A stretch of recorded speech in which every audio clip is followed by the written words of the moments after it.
Good evening, everyone. Welcome to Stories of the Massachusetts General Hospital, the COVID-19 experience. My name is Kathy May Tran, and I'm a doctor in the hospital medicine unit here. I am so fortunate to join all of you here on this very special night, along with my co-host Hemal Sampat, who you'll meet shortly. We're coming to you live from our hospital's iconic Ether Dome. Stories of the MGH is a new hospital-wide storytelling series, and this is the inaugural live storytelling event. At the beginning of the summer, we placed a call for submissions to ask you, how did COVID-19 affect your lives? We received almost 80 stories from every corner of the MGH, each with a different perspective on this truly historic time that we're currently living through together. We will hear 7 of those stories tonight, and they have received professional storytelling coaching to bring their story to life. These 7 storytellers represent who we are, what we've seen, how we felt, how it's changed us, and where we are today as a hospital family. Before we hear from these storytellers, we have a very special guest who would like to add his welcome. This man needs no introduction. Since COVID-19 arrived in our country, and since Boston became a hotspot, he has unwaveringly led us and our hospital through one of its most challenging periods. I am honored to welcome this lover of stories, who has many stories himself, the president of the Massachusetts General Hospital, Dr. Peter Slavin. Thank you very much, Kathy and Hemal, for organizing this wonderful event. And thanks to Suzanne Koven, our writer in residence at Mass General, for creating a program across the hospital that enables wonderful activities like this.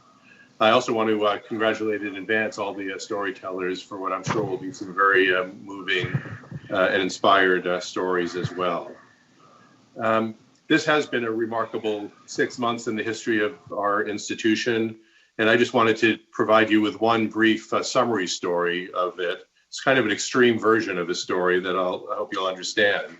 But since the beginning of the pandemic, we've admitted 1,738 patients to Mass General with COVID-19. Unfortunately, of those, 196 have died, a little over 10%. At our peak, we had 173 patients in the ICU with COVID-19 and 226 patients on our general care unit, occupying over a third of all the beds in the hospital. And so far, we have tested 7,220 of our staff for COVID-19. Now, that's one way to summarize what's happened at Mass General since March. But those numbers don't tell a story. But behind those numbers are an incredible array of powerful stories from patients, from their loved ones, from the communities we've been trying to serve, as well as from our staff. So if you have only a left brain, those numbers that I mentioned may resonate with you, but I think we all have right brains, and so I'm very much looking forward to the even more powerful dramatic stories that we're going to be hearing from this evening. So thank you for the opportunity to make a few introductory comments and let the storytelling begin. Thank you. And it is my privilege to introduce our first storyteller, Linsey Covino-Deaso. Linsey is a digital marketing manager in the central marketing department. In her spare time, she is a writer and poet and serves as co-founding editor of Spry Literary Journal. Listen now as she tells us about how an everyday hero may not always feel like one.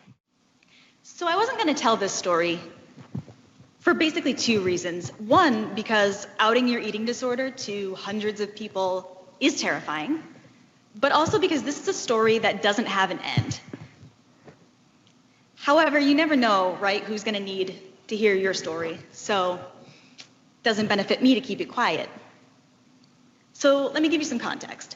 What you should know about an eating disorder is that it centers on control, or on the other hand, the perceived lack thereof. You kind of find these rituals that become these sources of comfort in chaos, almost like little 4-leaf clovers, or if anyone's seen The Office, Michael Scott has this quote, "I'm not superstitious, but I am little-stitious," is I am a little-stitious, like at all times. And I learned all this about eating disorders about 3 years ago when I was in treatment. And it was around that time that I also set my first big major recovery goal. I was gonna run the Boston Marathon. And that was gonna be capital R recovery. I am healed, I am cured, no questions. Fast forward to 2019. I apply for a charity team, I get chosen. I have all this momentum now. I have my family, my friends, my colleagues at my back. And then I get to my first practice and I meet Cindy. Cindy and I hit it off right away, and there are a lot of reasons for that. Primary among them, she and I are both very equally paced. We are both open, chatty, maybe over chatty, maybe to a fault. And we're also, it turns out, both in the same phase of our eating disorder recovery. As one does find that comes up organically around mile 7, the 8th time you've done it. So what this means for us is that we're both a little stitious, maybe very stitious, and we find it easier to take blame on ourselves in tough situations rather than just accepting this is life, this is what happens. So in February, Cindy and I were on a 17-mile run to Boylston Street.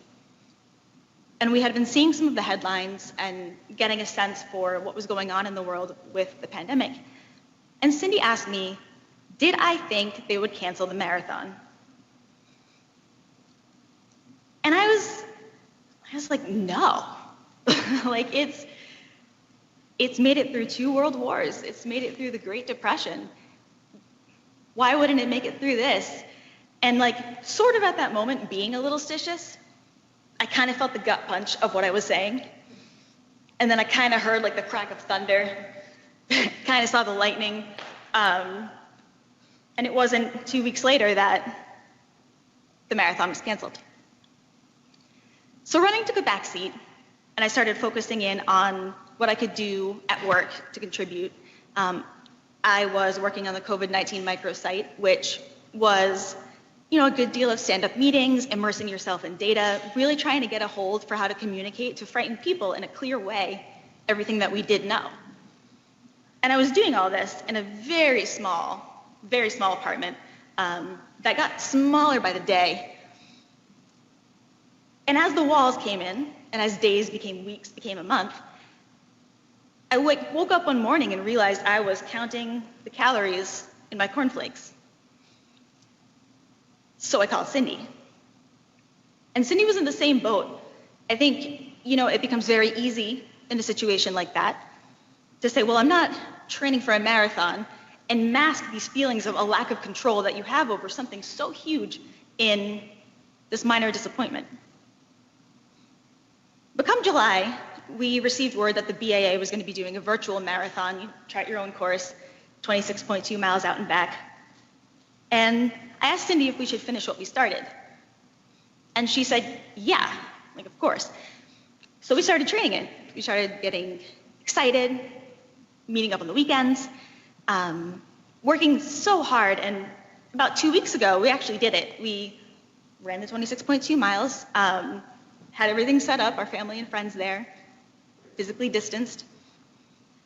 As we were running to the end, towards this little chalk line that her sons had drawn for us, I remember flashing back to treatment and thinking about that moment and how I was going to feel, capital R recovered, so healthy. And then I crossed the finish line, and I felt nothing. I mean, yeah, I was hungry, I wanted an Oreo, and my legs were pretty beat, but inside, nothing, and I couldn't figure out why. So at the beginning of this, I told you that this is a story that doesn't have an end. And I think that's because recovery is a story that doesn't have an end. I subscribe to this myth that for so long it was the last page of a long fraught story. It was the tape you crashed through at the end of the finish line. It was this epiphany. And it's just not that. Recovery's less a moment and more of a series of decisions. Not choosing, which goal will I run to next, but waking up every morning, strapping on your shoes, and just choosing to run. Thank you.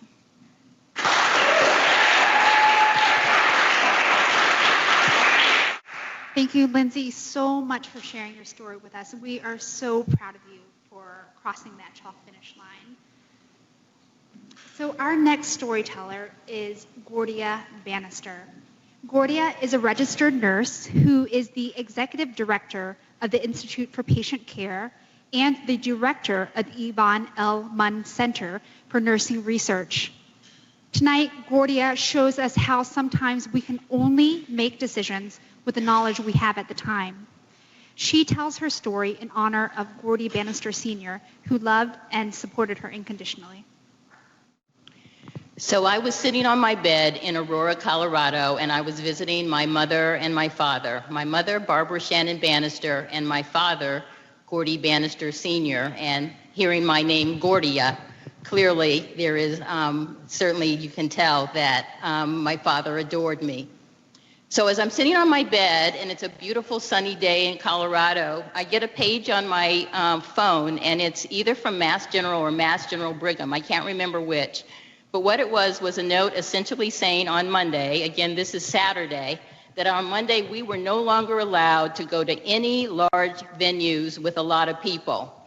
I was there to visit my father, but I was also there to visit my mother, and I was taking her to the 2020 Oprah Vision Tour, of which there was going to be 15,000 people in the audience. I am a rule follower, but because it was Saturday and they said that it didn't happen until Monday, I took my mother. Thank goodness, however, no one ever came down with COVID. And I also had a chance to visit my father, who has Alzheimer's disease and was in a facility. So let me fast forward. I'm back now in Boston.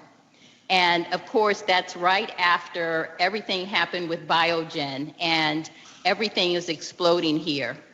Because I'm in leadership, I had the privilege of watching exquisite leadership at Mass General in terms of trying to ensure that not only our patients received exemplary patient care, but also our staff were kept safe.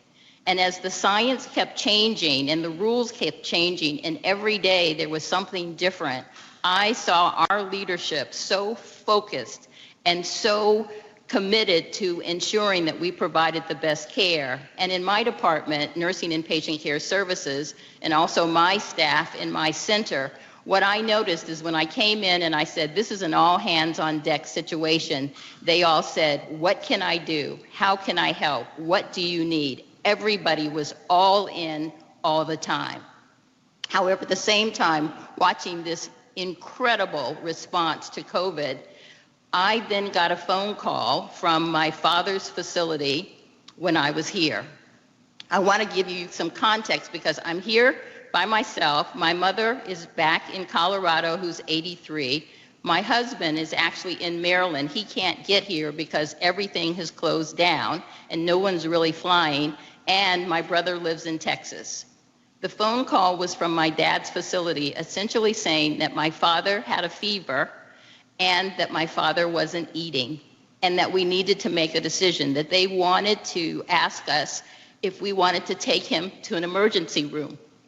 If we took him to the emergency room, they told us that he could not return and that we had to figure out what it is we were going to do to take care of him. After many, many discussions with my family, all long distance, and we realized in the facility that they actually could have a physician come in the next few hours to evaluate my father, we decided to wait.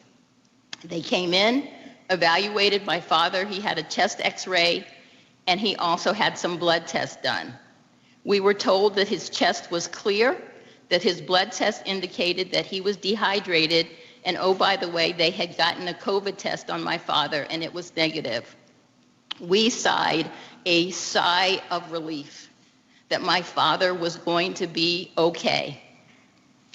So again, it's during that time when you're watching things unfold in New York. And so we're calling the facility. We're calling, trying to talk to my father, trying to get answers, trying to understand what's happening inside this facility. And I'm sure they were overwhelmed. But when you're a family member and when you're a nurse and you want to take care of your family, it's very difficult.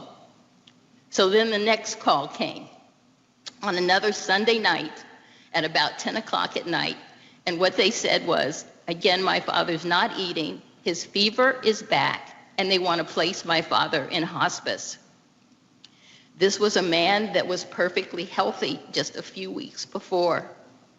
But we were desperate, and they said that if they put my father in hospice, then my mother could come to visit. So we said yes, and they said, we will move your dad, and he will be in a place where your mother can come, and as soon as he's moved, we will call you. So I came to work on Monday, waiting for the phone call. I never heard from them. I called them one time. But anyway, they didn't call. So I decided I was going to walk home. And I was actually walking by TD Gardens when the phone call came. My mother was waiting. She had her clothes on the bed. She was ready to go in as soon as the phone call happened. So when they called me, I was so excited. I was so excited because I was going to be able to call my mother and tell her she could go and visit my father. So as I'm walking by TD Gardens on the phone, and I said, oh, okay, great, I'm so glad you called me. They then said, your father has passed away. That news, whenever I walk by TD Gardens, I still feel it, and I still think about it, and I still experience it.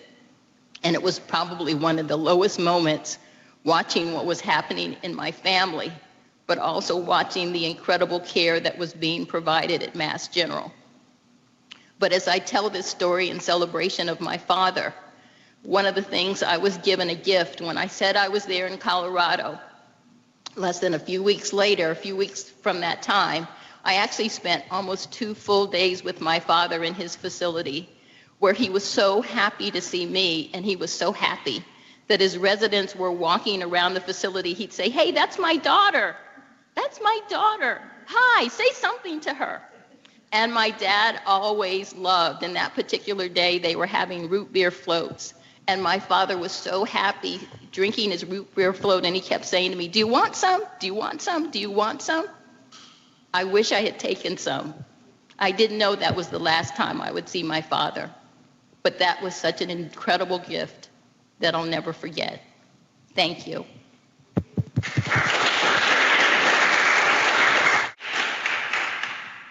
Gaurdia, truly, we cannot thank you enough for sharing that story with us. Truly, we can't thank you enough. Now, I would like to introduce Kerri Doherty. Kerri has been a staff nurse at the Mass General Hospital for 38 years. She currently works on Blake 7 in the medical intensive care unit. Listen now as she tells the story about how this MICU nurse breaks out her hippie to help her colleagues. I'd like to dedicate my story to Jeanette, my MICU family, and my family. This is real, and I'm scared. I'm sitting at my home on my couch, and I'm watching the nightly news, and I see that China has just built a 1,000-bed hospital in 1 week to take care of the COVID patients. COVID's marching across the globe, and it's heading towards Boston. And I have so many questions that how am I going to take care of these patients? Is there going to be enough PPE? How contagious is COVID? And am I going to catch COVID? And I've been an ICU nurse for a long time, but this was so different. There were no therapeutics, there was no vaccine, and everybody was scared. And we watched and we waited, and then one of our own became critically ill with COVID. And scared became terrified.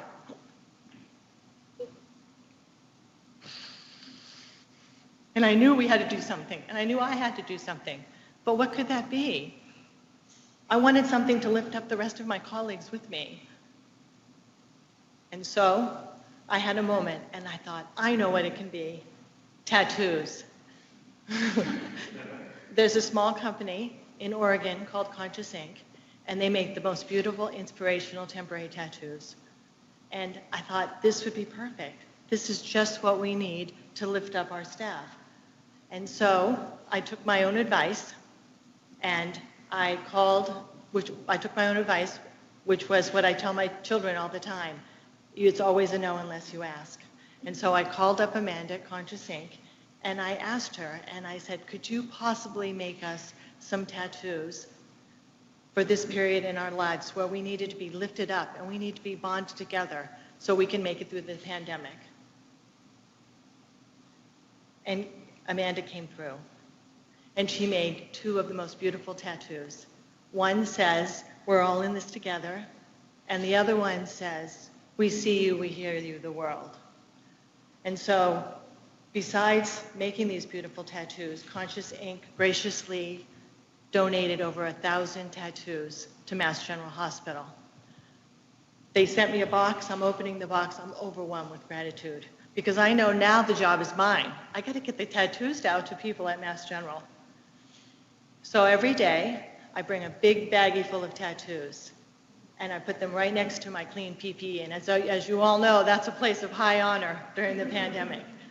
And I had tattoos for everyone. I gave tattoos to the nursing staff, to the medical staff, to the respiratory staff.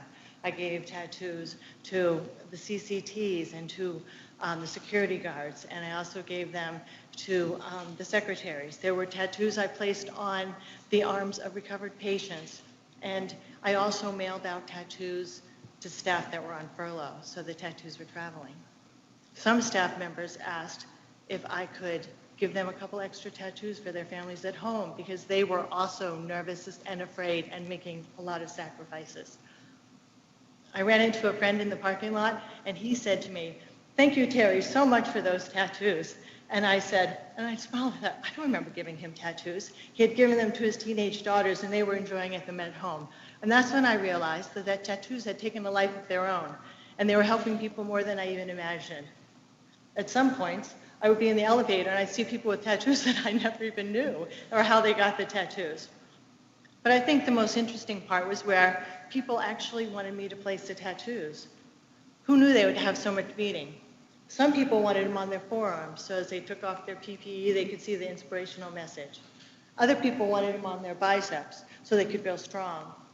Some people wanted them on their necks, above their PPE, so they could never be covered up, and they would always feel empowered. And one person, and you know who you are, she wanted it on her ribs, so it could be really close to her heart. And on one really incredible tense day, the tattoos brought me a moment of resilience and healing and hope. Heather, an ECMO specialist and respiratory therapist, and myself were in a very critically ill COVID patient's room. It was extremely tense. It was touch and go. He kept cutting out on his ECMO circuit. We were trying everything we could. We were pulling for him. I was thinking, oh my God, we can't lose another person to COVID. Finally, we stabilized him. We walked out of the room. We both took a really deep breath. And I said, oh my God, this is so hard. This is devastating. And then we smiled at each other, and I said, Heather, I think it's time for a tattoo. So I said, where do you want it? And she goes, right on my bicep, on my gun. I want to feel strong. And so I placed it on her bicep, and I realized that we're in this together, and that having the tattoos gave us strength and gave us confidence and kept us ready. Thank you.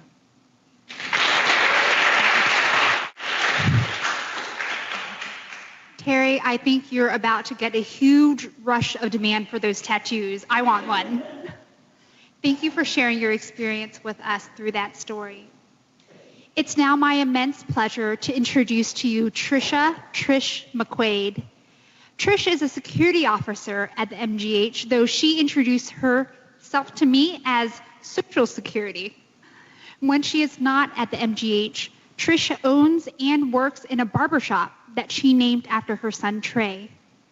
Watch now as Trish tells us how the smallest gesture can become someone else's biggest influence.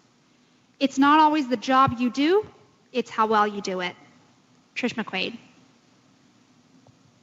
I am not supposed to be here. So why am I here? Bonnie, my boss, the director of police security, calls for an all hands on deck. It's March 2020, the start of the COVID-19 pandemic. I'm returning to my old stomping grounds, MGH Boston, where I have a job to do. That's how I ended up here. Heading towards the gray lobby, all I can hear is the hollow sound of corridors echoing with the petrified footsteps of hopelessness. The lobby is cold, dreary, and uninhibited, almost paralyzed by asphyxiation. Sub-zero conditions in the middle of spring. I stand at my post, checking COVID passes and ID badges. Although I know a lot of these people from back in the day, I can see the desperation in their eyes. Some are sad, some are angry, and some are even resentful at the world. Nevertheless, we have not given in to the perils of fear afflicted upon us by the virus. We are making the ultimate sacrifice in order to salvage the disparity of others, becoming their sole means of life support. Carrying such an immense burden doesn't make the battle any easier. Standing firm and unafraid, I welcome everyone with the simplest of words. Good morning, smile, and of course, my joke of the day. Why did the vampire need medication? Because he was coughing. Or why did the otter cross the dam? To get to the otter side. I bring new meaning to the words protect and serve. And in that moment, the frigid and lonely feeling of being scared has been lifted. I put the life back into the lives of these superhero human beings who save lives every single day, to once again feel the comfort of laughter, the radiance of a smile, and the solace of being content. It's like the curtains are open, allowing the light to shine through and the fresh air to flow in, no longer suffocating our existence, defibrillating the arrhythmia and restoring the pulse back to some type of normalcy, the heart and the soul of solidarity.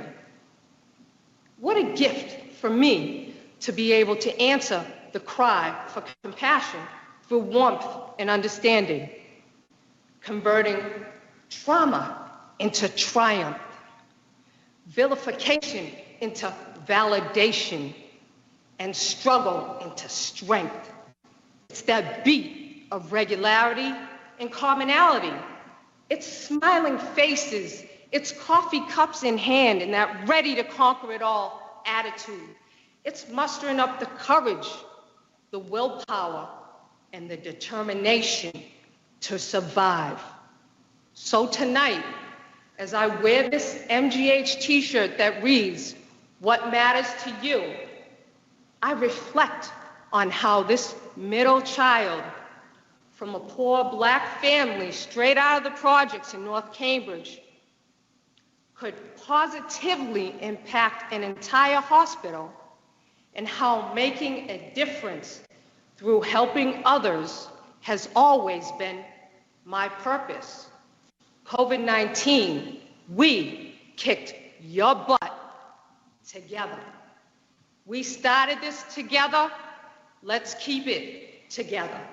And the most important Triciaism of all, turning COVID-19 affected into affection.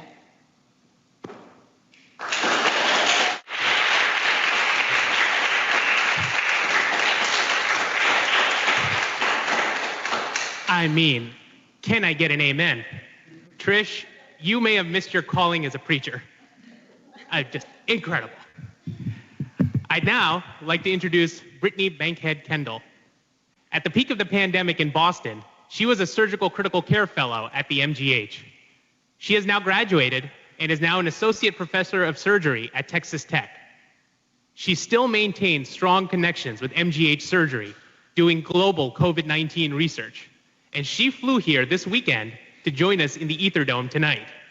Listen now as Brittany tells us about how sometimes the hardest gift is clarity. It's so good to be back here. It's 2 a.m. on a Sunday, and I'm in the ICU.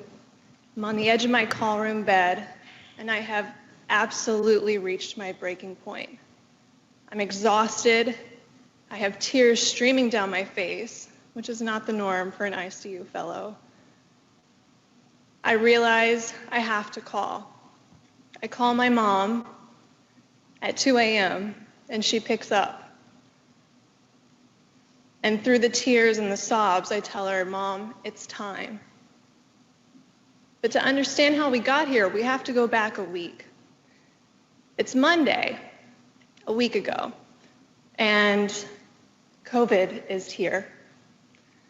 It's in the United States. It is ever present. Everyone's scared. I'm scared. Every day I come to work, it's exhausting. I lay in bed at night with my husband Brian, who's an emergency medicine physician, and we talk about all the what ifs. What if we both get COVID-19 at the same time? What if we're both in the hospital? What if we're both on ventilators? What would happen to our children? We don't have any family here.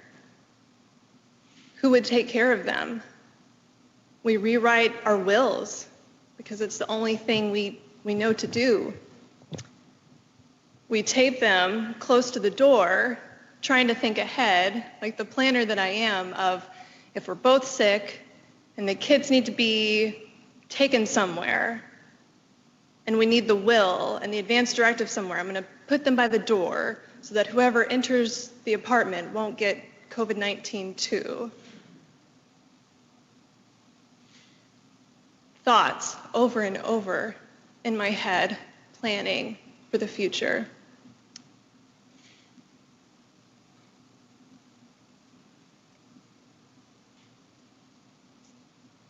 There's patients now. First, it's just one. He's doing okay on nasal cannula. And then there's a few. And then it grows, and there's tens of patients. And then there's dozens. And then there's hundreds. And as a physician, we are so used to being able to treat patients and to know what to do.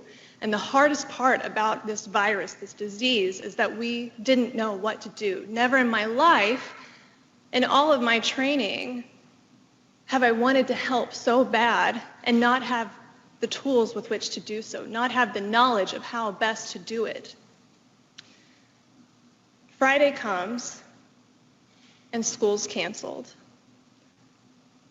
Now, not only do I have this busy hospital that I'm trying to help save patients in a way in which I don't know how to do it, now I have 2 children at home and trying to figure out how I'm going to get them best taken care of in a 2-physician household. So the weekend goes by, I'm not sleeping.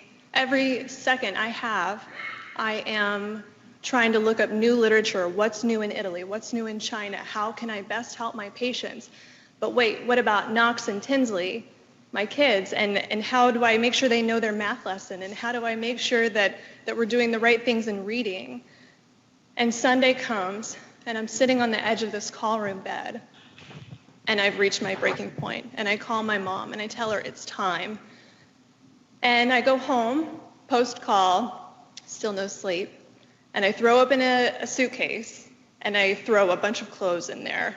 I don't really know what I threw in there. It was a bunch of clothes. And we get on a plane, me, Knox, and Tinsley, and put on masks. That's all we knew to do back then. And we get close to Dallas, and I notice my grip on them getting tighter subconsciously because I know what's coming. And we walked down the aisle of the plane, and I remember we walked into Terminal B in the Dallas airport. And I see my parents at a distance, and the kids are excited to see their grandparents, who they don't get to see very much.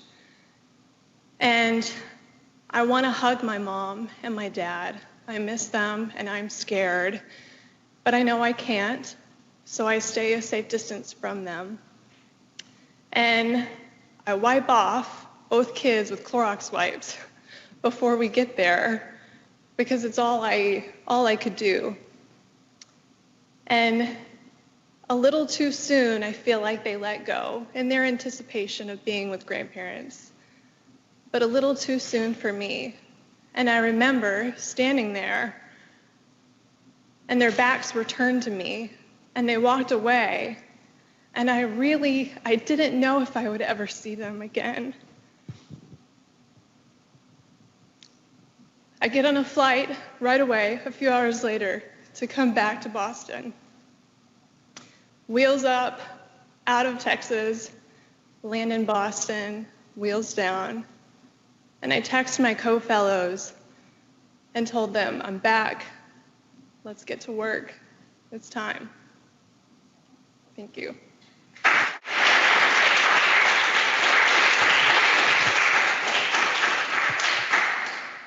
You're an incredible human, Brittany, amazing mother, amazing doctor. We're so grateful to you and your husband for making an effort to be with us here tonight in Ether Dome. And you'll always have a home at MGH. MGH, family is for life. I'd like to now introduce you to the next storyteller, Lauren DeMarco. Lauren is an inpatient oncology social worker at the Massachusetts General Hospital, and she supports patients and families that are affected by cancer. Lauren told us that she's sharing her story because, quote, it feels important to not forget this time. It may not be heroic, but it happened. Listen now to this story from Lauren about how walking took a social worker from grief to joy. Lauren DeMarco. It may be September, but yesterday it was April. My daughter turns 1. My son turns 3. We host their birthdays on Zoom. This is not how we celebrate birthdays, but it is this year. I look around my house. I think this is not the place where I do my work. But it is right now. My kids are usually in daycare, but not anymore. And I usually feel effective at my job, but right now, I don't feel effective at much of anything. Normally, I am the social worker on an inpatient oncology unit, but this spring, we are a COVID ICU. I am accustomed to death and dying, but not like this. I love routines and plans and structure, but don't have them. And I am usually tired. I have 2 small children, but not this tired. At the hospital, everything feels harder. With no visitors allowed into the hospital at all, I spend so much time tracking down next of kin. They used to present at the bedside, no searching necessary. Now I am on countless phone calls with nursing homes, community health centers, anybody who will pick up, simply trying to locate names and phone numbers. I walk around my unit, and instead of seeing people sitting up in bed or watching television or getting chemotherapy, I see prone bodies facing the ground. At one point, none of my patients can actually speak with me. The heart of what I do, in-person connection, hand-holding, eye contact, it's all absent. Instead, I spend hours scouring the record, searching for any scrap of social history or healthcare proxy information. I have a love-hate relationship with Epic. However, I am completely dependent on it. I review the chart for a male patient freshly transferred to our unit. He's intubated. It notes that his significant other is admitted with COVID as well. Stomach in my throat, I locate him in the emergency department, freshly intubated. I write notes in both of their charts, letting my team members know the situation. They are a couple, married many years. They are 2 floors apart in our hospital, yet neither knows that the other is even there. I pace the sidewalk in front of my house that evening, talking to their loved ones on the phone. I didn't know it then, but one of them wouldn't leave the hospital. There is just so much we don't know. But I remind myself, I know grief. I know why I became a social worker. I know that hopelessness can devour, and having a companion can help us through the darkness. I know these things. On the days I'm at home, though, I walk nervous laps around my couch, talking to my patients' loved ones on the phone. I can't see their faces. I can't hold their hands. Regardless of what language we speak in, though, I can hear their tears. I can feel their anxiety and dread and despair. Will he die? How long can he be intubated like this? When will the doctors call again? How do we get food? What do we need to do to plan a funeral? What do we tell her father? He has dementia. The grief, it can be crushing. It paces the sidewalk in front of my house. It walks miles through my neighborhood. It does laps and laps and laps around that couch. Walking, walking, walking, hundreds of thousands of steps. Worn out pairs of shoes, a broken Fitbit, a foot injury. My husband asking from the other room, "Can you just sit down?" This work, it's a prayer. Grief and loss are all around these days, but right there in a really sacred way, they are snuggled up against the joy. And I learned long ago that I can feel more than one emotion at once. My daughter learned to walk in April. When I get home from work, she runs across the room to my outstretched arms, giggling the entire way, curls bouncing, and usually at the last moment, she trips into my arms, landing a sloppy kiss on my leg or my neck or the ground. My son takes his time. He puts his cars down, and he approaches at a deliberate scamper that is punctuated with a squeal of, "My mommy!" They are simultaneously the best and most exhausting part of quarantine life. They remain all future, though. They are joy. My patients are relearning to walk. Most of them lived. My heartache is giving way to hope. I am still tired, and I probably will be for a while, but I am so grateful that joy knows how to run faster than grief can walk. Thank you. And indeed, let us continue to help joy run faster than grief can walk, Lauren. Thank you so much for sharing your experience with us. I now have the privilege to introduce our final storyteller tonight, Thalia Krakower. Thalia is a primary care physician at the Internal Medicine Associates with a special interest in caring for adults with developmental disabilities. Her story is one about how fortune favors the prepared. Dear Baba, with all the challenge in the world right now during this pandemic, I realize it may be a while until I get to see you again. So here's an old-fashioned letter, a chance to connect, like the old days when I used to write to you and Zaida in Fort Lauderdale.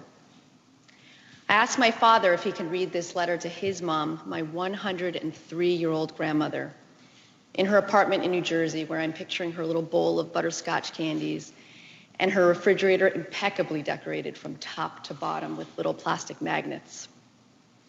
The letter is a very thinly veiled goodbye. She's been sleeping for days, and her life, we're worried, as invincible as it has seemed, may actually come to an end. I wish I could go and say goodbye in person, but it's March of this year, and the pandemic has completely upended my work life and my home life. My pager's going off, my Epic in-basket is exploding, my patients are getting sick. My husband's an infectious diseases physician, also up to his eyeballs in coronavirus. We have 3 small kids and their school is closed. And we're very busy finishing our family will in case this all ends really badly. So my father and my Aunt Blanca, who both live in New Jersey, head over to Baba's apartment to check in on her, and they find that she's in awful shape. They have no choice but to call 911. Over those next several hours from the ED in New Jersey, the details about her condition emerged like bombs dropping. I learned that she's hypoxic, she's lymphopenic, she's got bilateral ground glass opacities, and finally, her PCR swab for COVID-19 comes back positive. Her admitting nurse practitioner calls me to come up with a plan together. She gives me some very direct advice. She says, take her home. If she were my grandmother, I would take her home. And I tell her, there's no way. We are all really far away or too high risk. We can't make it happen. And so she levels with me even more directly. And she says, I want you to have really clear expectations. She is going to die here alone. She will be behind a closed door. And I think about how important family is to Baba, how she remembers each of her 15 great grandkids' birthdays, celebrating each of their little milestones like newsworthy achievements, like, he learned how to count, he's a genius, smartest kid at daycare. And we'll never forget how at age 100, Baba painstakingly climbed an entire flight of stairs in my home to hold my newborn daughter at her baby naming. I think about years of dedicated visits from my brothers, from my cousins, from my father, and especially from my amazing Aunt Blanca, who for months at a time, well into her 70s, slept on Baba's pull-out couch to give her the 24-hour care she needed. And Blanca doesn't know it yet, but in a couple of days, her own bombs are going to start dropping. And she is going to end up on a ventilator alone and spend months bravely overcoming this brutal infection. I wish I could tell you that I went, that I cast aside all my fears and figured out all the logistics, went to New Jersey and nursed Baba through her death because that is what she deserved. Baba is somebody who outran the Nazis while pregnant and with tiny kids. She is somebody who didn't get to say goodbye to her own parents because they were murdered and left in a mass grave of Jews. Baba is somebody who persevered through all of that trauma for her family, for her future family, and she deserved to have us there to say goodbye. But instead, we ended up in our own homes, siloed, far from each other and far from her. We waited each day for that daily update from her nurse practitioner. She called me every day with a quick update on how things were going. I asked one day, does Baba know where she is? Is she scared? And the nurse practitioner replied, to be honest with you, I really don't know. I just can't spend much time in the room. On the 5th day of the hospitalization, Baba's nurse practitioner called me and she gave me her daily update, and then she started to make a little bit of small talk. She asked me how things are going in the Boston hospitals, and she mentions her son and her daughter-in-law who live in the Boston area. We finish up the conversation, I hang up, go on with my evening, and as I'm putting my kids to bed that night, I have this lightning bolt realization. I know that son and daughter-in-law, and I have known them for 10 years. I'm the primary care doctor for 3 generations of that family. I'm just stunned. I start hemming and hawing about what I'm going to do with this incredible information that's fallen into my lap. And I ultimately decide that I'm going to err on the side of connecting over protecting those professional boundaries. I reach out to my patient, and she's as astonished as I am, and she gives me complete permission. She says, absolutely, you have to tell her you're my doctor. So I call my grandmother's NP, and by the time I reach her, she already knows. I feel so moved and filled up by this connection that I open up to her about Baba for the first time. And I tell her, look, I know my grandmother is really old, and I know she might get you sick, but I'm asking a favor of you, and I don't take this request lightly. I said, please put your PPE back on and go back into her room and tell her that we love her. And I asked her to write down the names of my father and my aunt and my brothers and my cousins. And the next day she calls and she says, I did it. I went in there and I rubbed your grandmother's forehead and I told her, Blanca, Sami, Victor, Debbie, Michelle, Ron, Don, and Thalia love you. And she told me she gave Baba permission to go. My grandmother died shortly thereafter. I thank that NP for taking the risk to get a little closer and to stand where we should have been standing. Baba's death was dark and mostly alone. But I'm going to take this tiny grain of connection with me. The letter I wrote to Baba before I knew she had COVID ended like this. I wish comfort for you during these difficult times. I hope that we can stay connected and that you're finding joy in these connections and in memories and in hopes for a bright tomorrow. Love, Thalia. Thank you.